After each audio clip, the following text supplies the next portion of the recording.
ይህ ፕሮግራም የተሳካው በጆይስ ሜየር ሚኒስትሪ ጓደኞችና ባልደረቦች ነው። የሆነ ነገር ስታጡትና ተመልሳችሁ ስታገኙት እንዴት ስለ ክርስቶስ ዝም ማለትና የሆነ ቦታ ሄዶ ቁጭ እንደሚባል አላውቅም።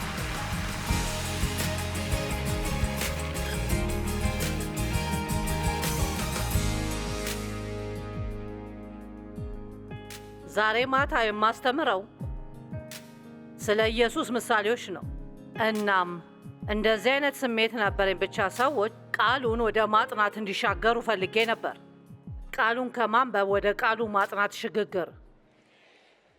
ምክንያቱም ብዙ ጊዜ እንሰማለን መጽሐፎችን አንብቡ፣ ያን ማድረግ ጥሩ ነገር ነው። ግን ሲመስለኝ ከዛ የተሻለ ማድረግ ያለብን ነገር አለ። እናም ያም ሲመስለኝ መጽሐፍ ቅዱስን ማጥናት ነው። ምን ያህል ነገር አንድ ምዕራፍ ውስጥ ብቻ እንዳለ የሚገርም ነው። እንደዚህ ማድረግ ማቆም አለብን። ከጥራት ይልቅ ለብዛት ብቻ ብለን ማንበብ ብዙ ጊዜ በራሳችን ኩራት እንዲሰማን ብለን አብስቶ ለማንበብ ትኩረት እንሰጣለን። ብቻ መጽሐፍ ቅዱስን በፍጥነት ማንበብ ወይም እንደዛ ነገር። ግን ዋናው ነገር ካነበባችሁት ነገር ላይ ማስታወሱን ካላገኛችሁት ምን ዋጋ አለው? አንድ ምዕራፍ ወስዳችሁ አንድ ሙሉ ሳምንት ቢፈጅባችሁ ይሻላል ምን ያህል ጭብጥ ነገር እንደምታገኙ ማየት። ምክንያቱም እንደዛ ስታደርጉ ማስታወስ ትችላላችሁና በሕይወታችሁ ትጠቀሙታላችሁ። የተወሰኑ አዲስ ነገሮችን እያደረግኩ ነበር። አንዳንድ ስብሰባዎች ላይ የተወሰኑ የተለያዩ ነገሮችን እናም ብዙ ነገሮችን አንድ ላይ አድርጌያለሁ። የኢየሱስ ምሳሌዎች ላይ እናም የተወሰኑትን ትምህርቶች አንድ ላይ ማስቀመጥ እጀምራለሁ። ይሄ ይገርማል ምን ያህል ብዙ ጊዜ እነዚህ ምሳሌዎች ባነብም ብዙ ነገር ከዚህ ውስጥ አግኝቻለሁ። እነሱን በማጥናቴ ብቻ ለእናንተ ለማጋራት በእነዚህ አይነት ትኩረት ነው ያጠናሁት። ስለዚህ ኢየሱስ ታሪክ በመንገር በጣም ጎበዝ ነበር እና በአጠቃላይ እኔ ብዙ ጊዜ ምሳሌ ሳይናገር አያስተምርም ነበር እና ያም የሆነበት ምክንያት ምሳሌ በደንብ ይናገራል፣ ነጥቡን በደንብ ይናገራል እና ብዙ ጊዜ ያንን ምሳሌ ታስታውሳላችሁ። ስለዚህ ምሳሌ ባይኖር ኖሮ ሌላ ጊዜ ከምታስታውሱት በላይ ነጥቡን በደንብ ታስታውሳላችሁ። ሁሌም እንደዚህ እላለሁ፣ አዲስ ታሪክ መፍጠር አይጠበቅብኝም፣ ምክንያቱም ስለ ራሴ የማውራቸው ብዙ ነገሮች አሉኝ። ስለ ራሴ ማውራት ከጨረሱ ስለ ዴቭ ማውራት እጀምራለሁ። ዴቭ ዛሬ ማታ ትንሽ እንዲያስቸግር ላደርገው ነበር ታሪክ ይዤ መምጣት እንድችል፣ ግን ምሽቱን በሙሉ ጸባይ ገዝቶ ነበር። አሁን የዴቭ ታሪክ የለኝም በዚህ ሰዓት፣ ግን ምናልባት ካለፈው አስታውስ ይሆናል ከዚህ ከመሄዴ በፊት። ግን ጥሩ ታሪክ እንወዳለን። ስለዚህ ኢየሱስ ታሪኮችን ይነግረን ነበር እና አንዳንድ የሚነገረው ስለ እውነተኛ ሰዎች ታሪክ ነው። እንዲህ ይላል፣ አንድ ሰው ነበር ወይም እንዲህ ነበር ወይም እንደዛ ነበር እና ያንን ለተለያዩ ነገሮች መጠቀም ትችላላችሁ። ስለዚህ ስንቶቻችሁ ናችሁ ስለ አባካኙ ሰውዬ ታሪክ ሰምታችሁ የምታውቁት? እሺ ዛሬ ማታ ስለዛ ነው የምናውረው። ግን እውነቱ ልንገራችሁ እፈልጋለሁ፣ ታሪኩ ስለዚህ ሰውዬ ብቻ አይደለም፣ ከዛ ልጅ በላይ ነው። ውርስ ስለፈለገው ሰውና ስላባከነ ሰው ብቻ አይደለም። በእርግጥ ስለ ሶስት የተለያዩና እኩል ቦታ ስላላቸው ነገሮች ነው። ይሄ ስለ አባካኙ ሰው ነው። ወጣቱ ሰው ብቻ በተቻለው ፍጥነት ከእናቱ ከአባቱ መራቅ ስለፈለገ ሰውና የተለመደ ነው። ብቻ ከዚህ መጥፋት አለብኝ። ማንም ሰው ምን ማድረግ እንደምችል እንዲነግረኝ አልፈልግም። በራሴ ምርጫ ከዚህ እወጣለሁ። እና ትንሽ የሚያስቅ ነገር ነው፣ ምክንያቱም አንዳንድ የወላጆች ቤት ለማስቀረት ይሞክራሉ። አንዳንድ የትታችኋቸው የውጭውን ዓለም እንዴት እንደሆነ ቢያዩ ጥሩ ነው። ያ ሊኖሩበት የፈለጉበትን አፓርታማ አሁን ከሚኖሩበት ከአባዬና ከማየ ክፍል በላይ ውድ እንደሆነ እንዲያዩ። አሜን። አሁን ማስቀመጥ ያለባችሁ ቁርስ፣ ምሳና እራት ይኖርባችኋል፣ ሌላ ሰው አይደለም። አሜን። እናም ያ ወጣት ሰው ሕይወት በእርግጥም እንዴት እንደሆነ አወቀ፣ ግን ያንን በራሱ ውጭ ወጥቶ ማወቅ ነበረበት። እና በእርግጥ ወደ መጽሐፍ እንሄዳለን፣ ግን እንደዚህም ነበር። ይህ ታሪክ በአብዛኛው ስለ አባት ነበር እና በአብዛኛው የሚወክለው እግዚአብሔር ለእኛ ስላለው አባታዊ ልብ ነው። እንዲሁም ምን ያህል የጠፉት ወደ እርሱ እንዲመለሱ አጥብቆ እንደሚፈልግ። ግን እንግዲህ ታላቅ ወንድም ስለሚባለው እውነተኛ በጣም አስቸጋሪ ሰው ነው እና ምን መሰላችሁ? ያ ሰው እኔ በጣም እንደ እርሱ አይነት ነበር። ብቻ የሆነ ሃይማኖታዊ ሰው ነበር።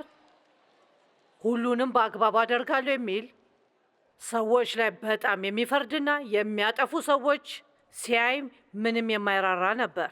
ስለዚህ በጥልቀት እናወራለን። እናም ተስፋ አደርጋለሁ እዚህ ከቀን በቀን ሕይወታችሁ ጋር ተያያዥነት አለው ብዬ ተስፋ አደርጋለሁ። የሉቃስ ወንጌል ምዕራፍ 15 ሙሉ ምዕራፍ ነገሮችን ስለመፈለግ ነው፣ የጠፉ ነገሮች። እናም እግዚአብሔር ያንን ነው የሚያደርገው፣ የጠፉ ሰዎችን ይፈልጋል። ዘመናችሁን በጠቅላላ ጠፍታችሁ ይሁን ወይም በቴሌቪዥን እየተከታተላችሁን እንዲሁም መቼም በክርስቶስ አምናችሁ ባታውቁም ወይንም ወደ ኋላ ተመለሳችሁ ለተወሰኑ ዓመታት ጠፍታችሁም ይሁን እንዲሁም ላለፉት አንድ ሳምንት አጥፍታችሁና ለሳምንት ያልጠፍታችሁ ቢሆንም በእግዚአብሔር የሚያምኑ እርሱን የሚወዱ እንደዛ ልትሆኑ ትችላላችሁ። አንዳንዴ እንደዚህ አይነት ስሜት ተሰምቷችሁ አያውቅም? መስመሬን የሳትኩኝ ያህል ይሰማኛል። እንደዛ ይሰማኛል። ብቻ የኔ ስሜት አሁን ካለሁበት ይልቅ በእግዚአብሔር ጠንካራ ነበርኩ እና ብቻ በማይታወቅ ምክንያት መሰረቴን ስቻለሁ። ትንሽ ግራ ሳይገባኝ መንገዴ ሳልስት አልቀርም እና በጣም ጠፍታችሁ ይሆን? በትንሹ ጠፍታችሁ ወይም በጣም በትንሹ ጠፍታችሁ እግዚአብሔር እየፈለጋችሁ ነው። ያላችሁበትን እየፈለገ ነው። እናም ልክ እንዳገኛችሁ እናንተንም አይገስጻችሁም እና ምን ያህል መጥፎ እንደሆናችሁ አይነግራችሁም። በዛ ይደሰትና ድግስ ይኖረዋል። እወቁ አትወቁ አላውቅም፣ ግን እግዚአብሔር ድግስ በጣም ይወዳል። ማለት እግዚአብሔር ምን ያህል ድግስ እንደነበረው ብታጠኑ እና በብሉይ ኪዳን ጊዜ ድግስ እንዲኖራቸው ያዝ ነበር። ማድረግ ይጠበቅባቸው ነበር። በዓመት ወደ 7 ዋና አጽዋማት ነበር፣ ወደ 6-7 ቀናት ብቻ ሲያደርጉ የነበረው መብላት እና መጠጣት፣ መደነስ እና መጨፈር ነበር። ምን እንደተማርኩ ታውቃላችሁ? ሃይማኖታዊ ሰዎች ድግስ አይወዱም።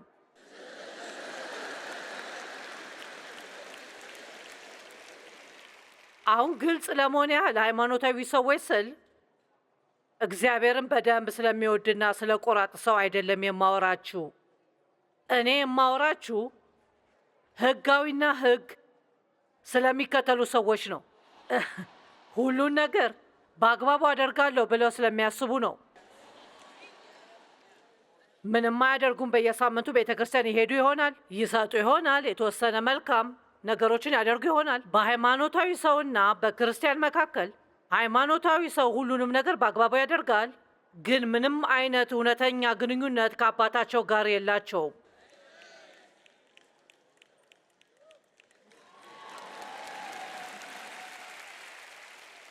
እና እንዲህ ትላላችሁ፣ ብዙ ወደ ቤተ ክርስቲያን የሚሄዱና እንደዚህ ብሎ የሚያስቡ ሰዎች አሉ። እናንተ ክርስቲያን ናችሁ፣ ያው እንትን ቤተ ክርስቲያን ነው የሚሄደው። እኔ የትኛው ቤተ ክርስቲያን እንደምትሄዱ አልጠየቅኩም።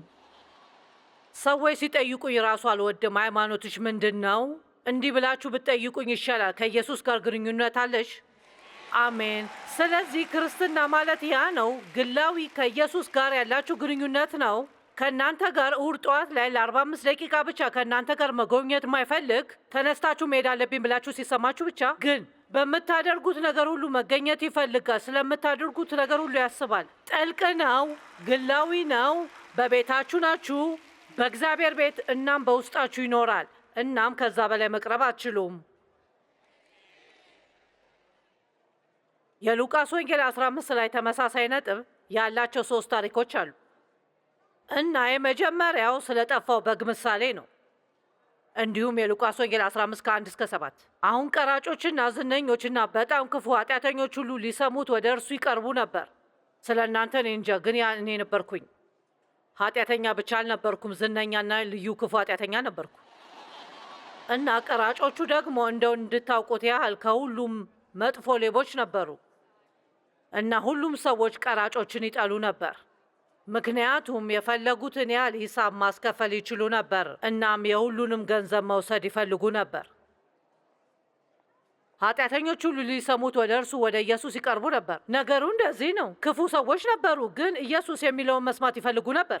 ስለዚህ በልባቸው የሆነ መቀየር የሚፈልግ አንድ ነገር ነበር ማለት ነው። ስለዚህ ሕይወታችሁ የትኛውም ሁኔታ ውስጥ ቢሆን ወይም ከእግዚአብሔር የትኛውንም ያህል ርቅ ያለው ብላችሁ ብታስቡም ዛሬ እዚህ መጥታችኋል፣ ወይም አሁንም ፕሮግራሙን እያያችሁ ነው። እናም እንዳታጠፉኝ፣ ምክንያቱም ለእናንተ የተወሰነ ጥሩ ዜናዎች አሉኝ። አሜን። እንዲህ ልታስቡ ትችላላችሁ። ይሄንን በድንገት ነው ያበራሁት። እርሷንም የመወዳት እራሱ አይመስለኝም። ግን ምን ያህል ሰዎች እንደዛ ብለው እንደጀመሩ ብታውቁ ትገረማላችሁ። ዛሬ ዳኑ እና አሁን ሕይወታቸው የተቀየረ። ስለዚህ ይሄ ይግባችሁ። ቀራጮቹና እነዛ በጣም ክፉ ኃጢአተኞች ወደ ኢየሱስ የመጡበት ምክንያት ምናልባት በውስጣቸው በሚስጥር መቀየር ይፈልጉ ይሆናል። ፈሪሳውያንና ጸሐፊዎችም በሕግ የሚያምኑት ሃይማኖተኛ ሰዎች ማጉረምረምና እርስ በርሳቸው ማንሾካሾክ ቀጠሉ። እንዲህ ላሉ ቀራጮችና በጣም ክፉ ኃጢአተኞችም ሁሉ ሊሰሙት ወደ እርሱ ይቀርቡ ነበር፣ ከእነርሱም ጋር ይበላል። ምን አይነት ክርስቲያን ነህ? ትንሽ ማባባስ ከፈለጋችሁ፣ ምክንያቱም ኃጢአተኞች መሄድ ይፈልጋሉ፣ ስለ ኢየሱስ መስማት ይፈልጋሉ። ብዙ ቤተ ክርስቲያኖች እንደሚጸልዩ ታውቃላችሁ፣ ግን አንድ ሰው በደንብ በጥፊ ድንገት ቢመታቸው ምን ማድረግ እንዳለባቸው ላያውቁ ይችላሉ። ለምን እንደሆነ ታውቃላችሁ? ምክንያቱም ቤተ ክርስቲያን ማሻሻያ ከሌለው እንደናንተ አይነት ብዙ ሰዎች ነው የሚኖረው። እንደናንተ የማይለብሱ፣ እንደናንተ የማይሸቱ፣ እንደናንተ የማያስቡ፣ እናንተን የማይመስሉ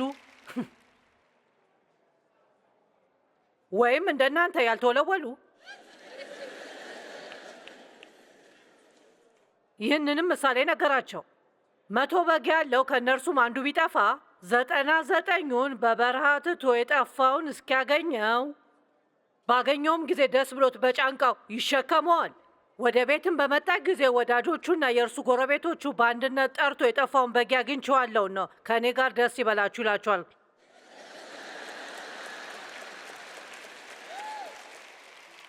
የድግስ ጊዜ ግን ይህንን ስል ለማሳቅ ነው። ግን ኢየሱስ ሐዋርያቱ እንዲህ በማለት በጣም ቆንጆ ነገር ነው ብዬ አስባለሁ። ኑና ድግሴ ተቀላቀሉ።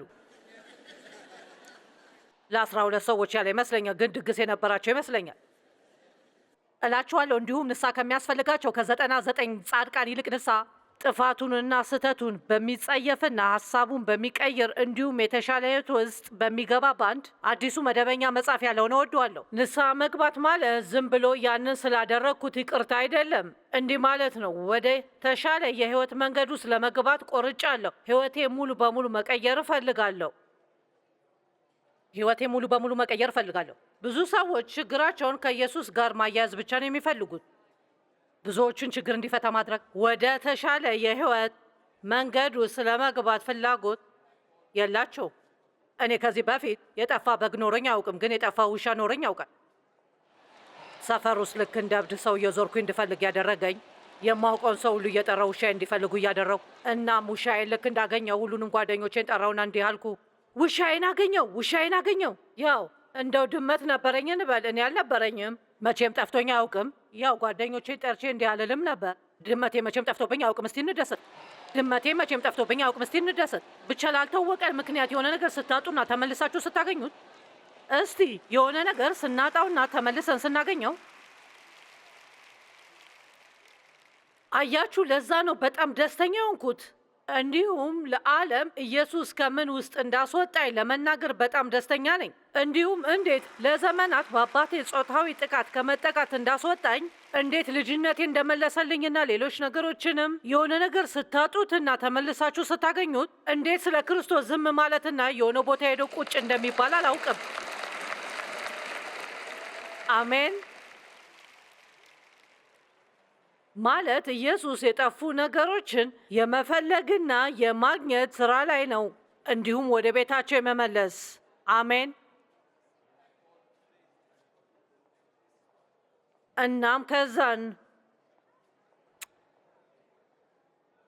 ኢየሱስ ምሳሌውን ነገራቸው።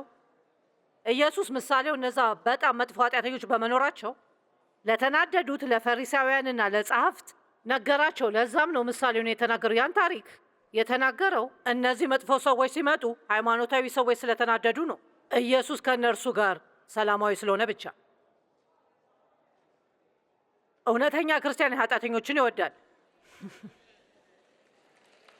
ግን ሃይማኖተኛ ሰዎች፣ አሁን ይህን ስሙ፣ ግን ሃይማኖተኛ ሰዎች እነርሱ በመኖራቸው ይናደዳሉ። በዚህ ጉዳይ ትንሽ ጠለቅ እንልና ምናልባት ትንሽ ምቾት እናሳጣ ይሆናል። ዛሬ ምሽት ይህን ታሪክ እጨርሳለሁ ብዬ ተስፋ አደርጋለሁ። ያው በመጀመሪያ 3 ምሳሌዎችን እሰጣችኋለሁ ከራሴ ሕይወት ተሞክሮ እና ታውቃላችሁ፣ ለ42 ቃላት ያህል ስሰብክ ነበር። ለ42 ቃላት፣ ለ42 ዓመታት። እመኑኝ 42 ቃላት በላይ ብያለሁ።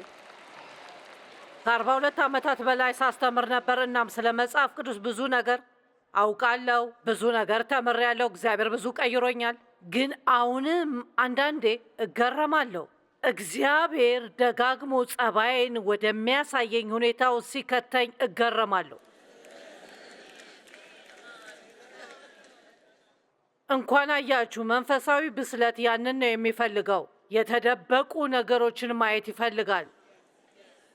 እግዚአብሔር በግላጭ እንዲያመጣቸው እንፈልጋለን። ምንም ያህል ባይመችም ራሱ የተሻለ ሰው እንድንሆን እርሱ እነዛን ነገሮች እንዲያሳየን እንፈልጋለን። መዳን ስላለብን አይደለም፣ ግን የምንፈልገው እግዚአብሔር ለእኛ ባደረገልን ነገር ምክንያት ነው።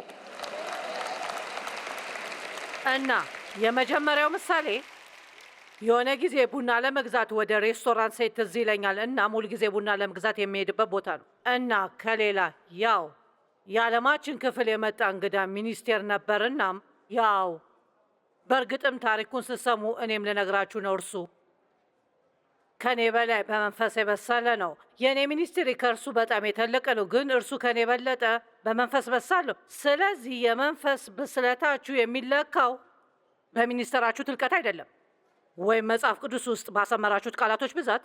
ሰዎችን በምናይበት መንገድ ነው የሚለካው።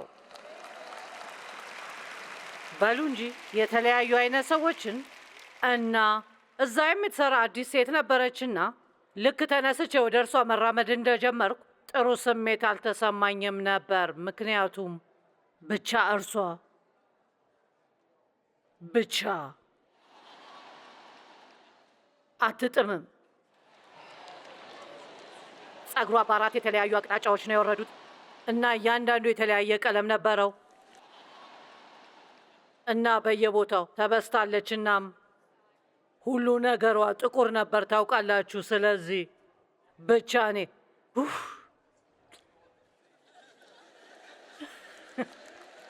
ኧረ ተው እናንተ ግን እዛ ቁጭ ብላችሁ መቼም አያችሁ። ልክ እንደ እሱ አይነት ሰው ባየን ሰዓት ወዲያውኑ እንገምታለን።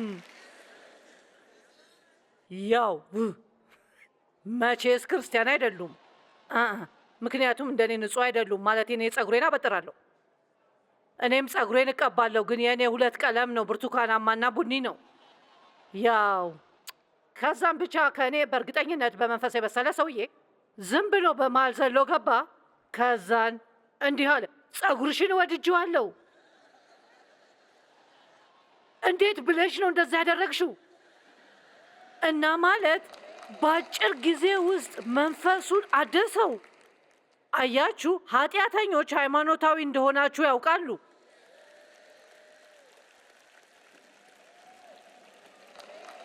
እነርሱ የሚያደርጉትን ላለማድረግ ከመሞከር ይልቅ ከኢየሱስ ትምህርት መውሰድ እንችላለን። አሁን እንደዛ ማለት ከምታገኙት ኃጢአተኛ ጋር ሁሌም ቅርብ ግንኙነት ይኑራችሁ ማለት አይደለም። ጳውሎስ እንደዛ እንዳናደርግ ያዘናል። ግን ሰዎችን ልክ ከሌላ ፕላኔት እንደመጡ አድርገን ማየት ማቆም አለብን።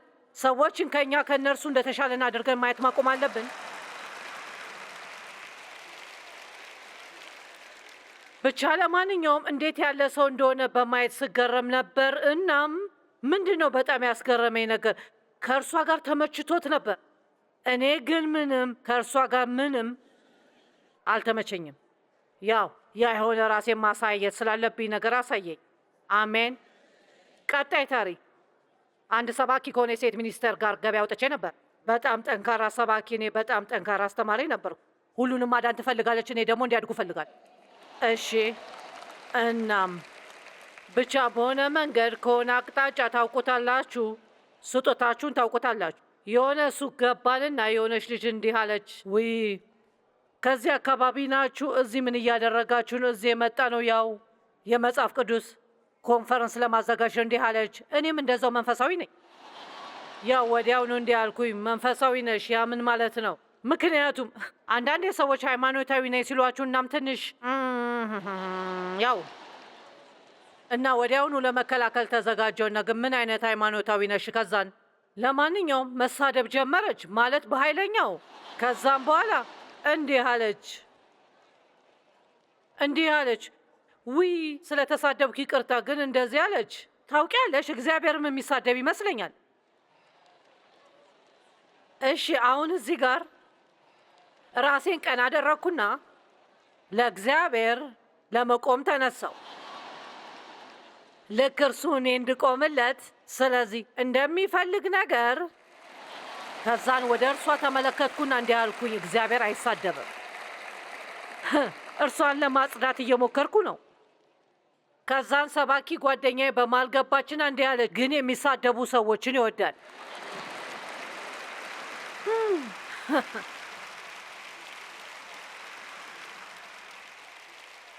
ያው ነገሩ እንደዚህ ነው። እርሷ አሳ መያዝ ነው የፈለገችው። እኔ ደግሞ አሳውን ከመያዛችን በፊት ለማጽዳት እየሞከርኩ ነው። በሉ እንጂ ይህንን የሰሩበት ቢሮ አካባቢ ታደርጋላችሁ? ሰፈራችሁ ውስጥም ታደርጋላችሁ? ቤተ ክርስቲያን የሚመጡ አዲስ የጠፉ ልጆች ላይም ታደርጋላችሁ? ከመያዛችን በፊት እነርሱን ለማጽዳት እንሞክራለን፣ ግን እያደረግን ያለነው እነርሱ ማባረር ነው።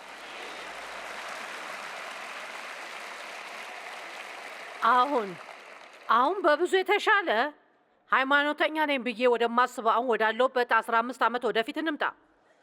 ትንሽ የተሻለ ታሪክ እነግራችኋለሁ። ያው መጥፎ ሰው እንዳያስመስለኝ። ሌላ ክልል ነበርኩ፣ ዩታ ነበርኩ። ሄድኩና የፈሰሰበት ቡና ጠየቅኩ። የጠየቅኩት የላቸውም። አሁን ያ ምን እንደሆነ አላስረዳም። ግን አንዴ ይሄ አዲስ የፈረንሳይ መጭመቂያ ማፊያ አለን እንዲህ አልኩ። አይ የፈረንሳይ መጭመቂያ ማፊያ አልወደውም። ሁልጊዜ ያልተፈጩ የተወሰነ። አይ ትወጂዋለሽ? ቆይ አንድ ላፍላልሽ። የማትወጁ ከሆነ ሌላ ማንኛውም ነገር ስራልሻለሁ። እንደምትወጁ ቃል ገባለሁ። እና በጣም ደስ ትል ነበር። የእርሷም ጸጉር 4 አይነት ቀለም ነው ያለው። እናም ብዙ በየቦታው ተበስታ ነበር። ግን ቅድም እንዳልኩት አሁን በትንሹም ቢሆን ተቀይሬያለሁ። እናም ያው እኔ ከእርሷ ጋር በደንብ እያወራው ነው። እናም በጣም ጥሩ ናት። እና ያን ቡና እየሰራችልኝ ከዛን በጣም መግባባት ጀመረ። እንዲህ አለች፣ ከእነዚህ አንድ ማፊያ መግዛት በጣም ነው የምፈልግ። አሁን ያን የመግዛት አቅም የለኝም። ምናልባት ለወደፊቱ መግዛት ትችል ይሆናል። ካፏ ምን እንዳወጣች አላውቅም። እግዚአብሔር በልቤ አድሮ እንዲህ ያለኛል ተሰማኝ። አንድ ግዢላት። ያው ማሰብ ጀመሩ። ስለ ገንዘቡ አልነበረም ሳስብ የነበረው። ይቺ ሴትዮ እብድ ናት ብላ እንድታስብ አልፈለግኩም። እዚህ የመጣሁት ቡና ለመጠጣት። አሁን እዚህ ግን ዛሬ እንዲህ እርሷን ሌላ ፍለጋ እንደሆነ እንድታስብ አልፈለግኩም። ወይም እርሷን እያሽኮረመምኩ እንዳይመስላት። ታውቃላችሁ ብቻ እኔ አላወቅኩም። ታውቃላችሁ እርሷ ምን ልታስብ ትችላለች? ብቻ እኔ ያንን የቡና ማፊያ ልገዛልሽ ፈልጋለሁ። ቆንጆ። ከዛን እግዚአብሔር እንድታደርጉ የሚፈልገውን ነገር ላለማድረግ ስንት አይነት ምክንያት ማቅረብ እንደምችሉ ታውቃላችሁ። ብዙ ጊዜ ግን ብቻ ሞኝ መምሰል አንፈልግም።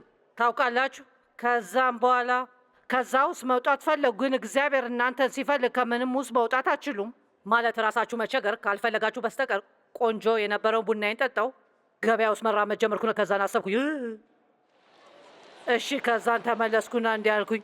ወደ እኔ መጣችና እንዲህ አልኩ፣ ስሚ ለእኔ በጣም ጥሩ ስለነበርሽ ብቻ ልባርክሽ እፈልጋለሁ። ያንን የቡና ማፊያ ልገዛልሽ እፈልጋለሁ። ውይ ማልቀስ ጀመረች። ያን ሁኔታ እጠላለሁ። እይታን ይጋብዛለሁ። እንዲህ ነው።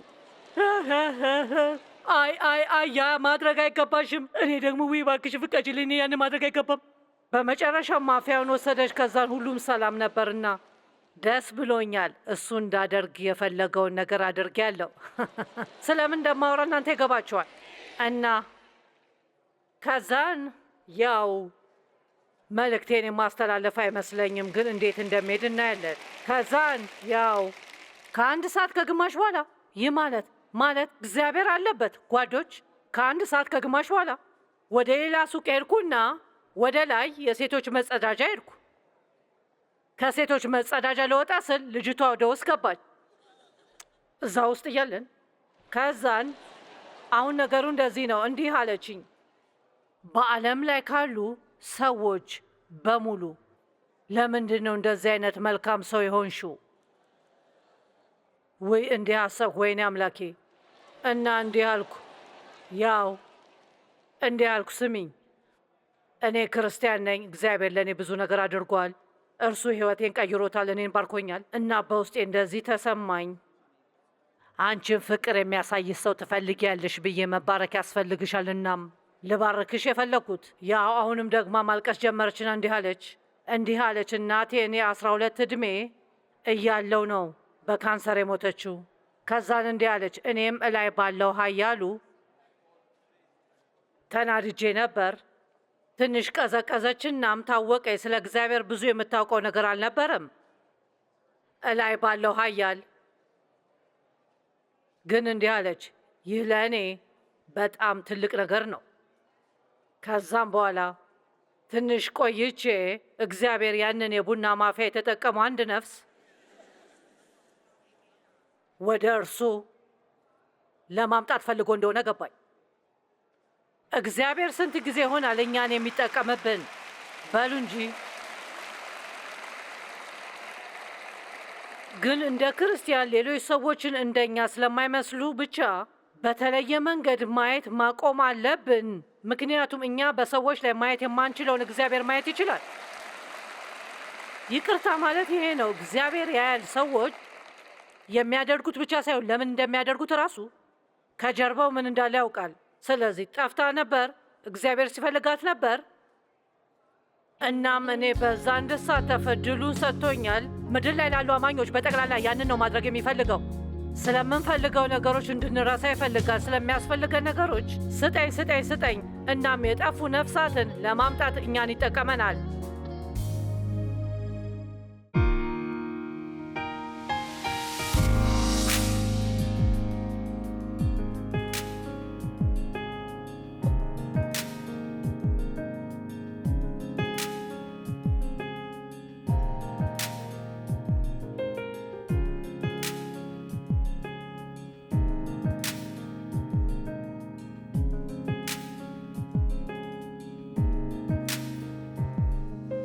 ይህ ፕሮግራም የተሳካው በጆይስ ሜየር ሚኒስትሪ ጓደኞችና ባልደረቦች ነው።